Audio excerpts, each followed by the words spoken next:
राम भक्त ले चला रे राम की निशानी, राम भक्त ले चला रे राम की निशानी।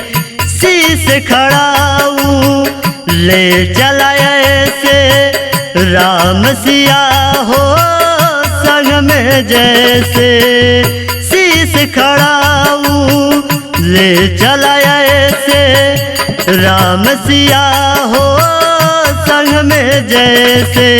इनके ही छाँव में रहेगी राजधानी, राम भक्त ले चला रे राम की निशानी।